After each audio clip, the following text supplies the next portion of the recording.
Bonjour tout le monde, aujourd'hui je vais vous parler de la loi sur les fake news. Je vais vous lire l'extrait d'un article qui a été écrit par monsieur Jean Bricmont sur le site dedefensa.org. Alors c'est parti. Je fais ça de temps en temps, lire des extraits des parties d'articles parce que parmi mes amis notamment et ma famille, peu de gens ont du temps pour vraiment lire et décortiquer l'actualité. Et il faut savoir que 90% des informations en temps de censure médiatique, 90% des informations sont trouvables que par écrit, donc il faut lire sans arrêt. Il y a aussi la radio, je pense à ERTV notamment. Alors c'est parti. Anastasie au pays des Lumières. La loi sur les fausses informations portée par le gouvernement Philippe va loin. Entre la suppression du dialogue et le règne du subjectivisme généralisé, donc c'est le fait de ne pas être objectif du tout, et d'encourager le fait d'être subjectif et de se baser sur les émotions plutôt que sur les faits. L'essayiste Jean Bricmont estime qu'une telle mesure, la loi sur les fake news, mènera à un totalitarisme de la naïveté, entre guillemets. Le gouvernement a décidé d'introduire une nouvelle loi pour combattre la diffusion de fausses informations, donc entre guillemets fake news en franglais, c'est le français anglicisé. Il existe déjà dans la loi sur la presse de 1881 des dispositions réprimant l'insulte, la diffamation et le fait de provoquer des paniques artificielles. Donc ça me fait penser aux lois aux États-Unis selon lesquelles le président et le gouvernement ont les pleins pouvoirs si jamais il y a des paniques artificielles qui sont créées, notamment par les médias. Mais aujourd'hui, le gouvernement veut aller beaucoup plus loin puisqu'il définit les fausses informations entre guillemets comme une allégation ou une imputation d'un fait dépourvu d'éléments vérifiables de nature à la rendre vraisemblable. Ce projet va en effet très loin. Tout d'abord, un sceptique, quelqu'un qui doute, pourrait demander quels sont les éléments vérifiables prouvant l'existence de Dieu, de la vie après la mort, ou de l'efficacité des prières. Parce que les scientifiques disent, ceux qui ne sont pas officiels, que quand on fait une prière, on ouvre des canaux, des voies au niveau psychique qui nous élèvent, qui nous éveillent spirituellement. C'est une sorte de connexion avec Dieu. Excite les religions. Qu'en est-il des éléments vérifiables, entre guillemets, rendant vraisemblable l'efficacité de l'homéopathie ou les prédictions de l'astrologie, par exemple? Excite les pseudosciences. Bien avant Michel Onfray, de nombreux scientifiques se sont posé des questions sur les éléments vérifiables, qui justifieraient la psychanalyse, et en général, ils n'en ont pas trouvé. Faut-il aussi la bannir au nom de la lutte contre les fausses nouvelles, la psychanalyse? Mais que faire alors du plus gros que la philosophie française contemporaine, dont les plus illustres représentants, comme Derrida, Foucault, Althusser, Badiou, Bernard-Henri Lévy et même Bouveresse, ont eu en général une attitude favorable à la psychanalyse, et qui, quand même ils étaient critiques vis-à-vis de celle-ci, comme Deleuze et Guattari, ne l'étaient pas sur la base d'absence d'éléments vérifiables en sa faveur, mais en proposant d'autres théories tout aussi peu justifiées. Ce n'est pas tout. Que faire des théories scientifiques qui sont avancées sans s'appuyer sur des éléments vérifiables? On peut penser à la théorie des cordes en physique ou à diverses hypothèses en cosmologie. Il faut dire que la voie de développement principale à l'heure actuelle, c'est vraiment la physique quantique, je l'ai vu dans une précédente vidéo, en 3 volets de 5 minutes chacun pour que ce soit bien compréhensible. Et la physique quantique, à la base, c'était vraiment que de la théorie. Et il y a eu des applications dernièrement, il y a eu beaucoup d'applications dans la société, et les scientifiques, peu à peu, arrivent à prouver les théories de la physique quantique, mais s'il y avait eu des lois sur les fake news, on n'aurait peut-être pas pu, de façon si massive, développer ces théories et avancer dans la science. Je reviens à l'article.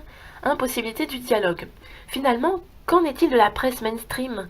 Dans toutes les affaires récentes, affaire Skripal, usage de gaz en Syrie, meurtre en Ukraine du journaliste russe Babchenko, ou encore responsabilité du tir de missile ayant abattu un avion malaisien au-dessus de l'Ukraine en juillet 2014, il y a un conflit entre le point de vue dominant en Occident et le point de vue russe ou malaisien ou syrien, lesquels sont partagés par une bonne partie du reste du monde.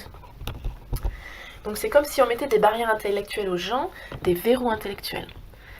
On n'en est peut-être plus à la vérité en deçà des Pyrénées, erreur au-delà. Donc en dessous des Pyrénées, en Espagne, au Portugal et plus loin, ce qui est dit est vrai, mais au-dessus c'est faux. Donc, mais au moins à vérité d'un côté de la Méditerranée, erreur de l'autre. Donc du côté de l'Europe occidentale, selon les élites Bilderberg et compagnie, tout est vrai. Et de l'autre côté de la Méditerranée, que ce soit en Eurasie, au Moyen-Orient et en Asie, c'est moins vrai, d'après eux. Ce qui en quelques siècles ne nous a pas fait fort avancer vers l'universel. Donc le fait d'être une même race humaine sur Terre, qui devrait plutôt coopérer, s'unir pour les défis de l'humanité, plutôt que sans arrêt se faire la guéguerre. La seule façon de résoudre nos différends avec le reste du monde, c'est la discussion libre. Comme la loi contre les fausses nouvelles, a semble-t-il pour but principal de concentrer ce que le gouvernement considère comme de la propagande pro-russe. Il y a fort à craindre qu'elle ne fasse que renforcer la frontière mentale russo-polonaise. Donc on parle de frontière mentale créée par les médias mainstream. Donc c'est vraiment des barrières mentales, des verrous mentaux, comme on dit en psychologie. Il a suffi que le journaliste un peu hétérodoxe André Berkoff pose des questions à propos du sauvetage providentiel de l'enfant suspendu à un balcon par Mamoudou Gassama pour que le CSA soit saisi, qu'il soit mis en accusation par Laurent Geoffrin pour, entre guillemets, susciter des doutes, et quasiment convoqué pour se justifier de l'accusation de complotisme, entre guillemets, devant son confrère Jean-Marc Morandini. D'abord, il est assez extraordinaire de reprocher à un journaliste le fait de se poser des questions et d'inciter au doute, c'est leur métier. Indépendamment de cette affaire de sauvetage, il me semblait naïvement que c'était justement cela une des fonctions principales du journalisme, et que la démarche rationnelle et scientifique pourrait se résumer ainsi. De même qu'il vaut mieux avoir 10 coupables en liberté qu'un innocent en prison, il vaut mieux avoir 10 doutes excessifs qu'un dogme infondé. Voilà. Par ailleurs, il est vrai que ce que les médias dominants appellent les théories du complot, entre guillemets, et qui sont toutes vérifiées pratiquement, et qui vont d'interrogations légitimes sur les récits médiatiques et les assertions gouvernementales aux spéculations les plus fantaisistes. Ils prolifèrent sur les réseaux sociaux. Mais existe-t-il une seule personne sensée qui peut croire que cette façon de traiter M. Berkoff va en quoi que ce soit faire reculer cette prolifération? Et non, puisque l'Internet, pour l'instant encore, est un Internet libre. Alors là, c'est le paragraphe totalitarisme de la naïveté. Finalement, la ministre de la Culture, Madame Françoise Nyssen, souhaite faire de l'audiovisuel public un média engagé, donc très orienté politiquement, qui permettra de combattre les idées, entre guillemets, hautement réactionnaires des Français, entre autres concernant la diversité d'opinions. Tout d'abord, ce que LREM considère comme réactionnaire, entre guillemets, défendre les services publics ou la souveraineté nationale, est exactement ce qui aurait été considéré comme progressiste il y a quelques décennies seulement, ce qui fait que le terme mériterait d'être défini. Mais plus fondamentalement, est-il légitime de demander à des adultes de payer des impôts ou des redevances audiovisuelles pour être rééduqués? Loin de moi l'idée que le gouvernement veuille consciemment instaurer un régime totalitaire. Mais non, Macron, il veut pas du tout d'un régime totalitaire, il veut pas du tout avoir le contrôle sur tout et tout le monde, il veut pas du tout aller chercher dans votre tête, dans votre cerveau, les idées qui sont bonnes et les idées qui sont fausses, attention. Hein. Le problème vient plutôt du subjectivisme généralisé de la culture contemporaine, où les discours sur les valeurs ont permis de mettre de côté les questions touchant aux faits et à l'objectivité. Donc on détourne notre attention pour ne plus s'occuper des faits. Donc c'est vraiment ce que décrit George Orwell dans le roman 1984. On le voit assez dans la méfiance généralisée face au progrès scientifique et technique.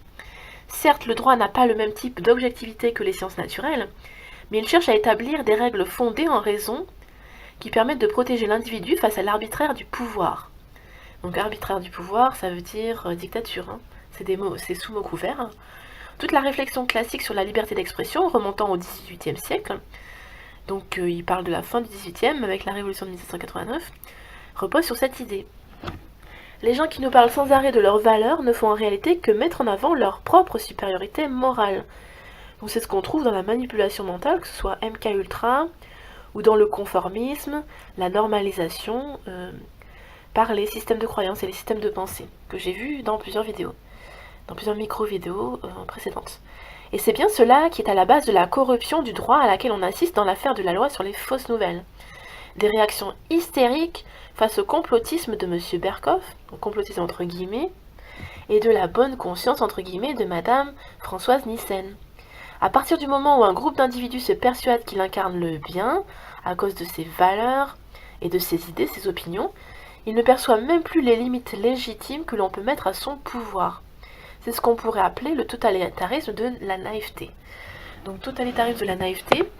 Et comme disent plusieurs dissidents, chercheurs de vérité, il y a vraiment un travail de fond sur le seuil de tolérance. Donc en fait, plus on vous balance des informations dans les médias visuels, dans les médias officiels, comme quoi il y a des choses qui sont bien, la pédophilie c'est bien, etc., soi-disant, moi je suis totalement contre, attention, et bien à force, vous avez un seuil de tolérance qui est beaucoup plus malléable. Il joue sur ça pour instaurer un totalitarisme de la pensée. Voilà, j'espère que cette vidéo n'aura pas duré trop longtemps, 10 minutes c'est pas trop, donc à très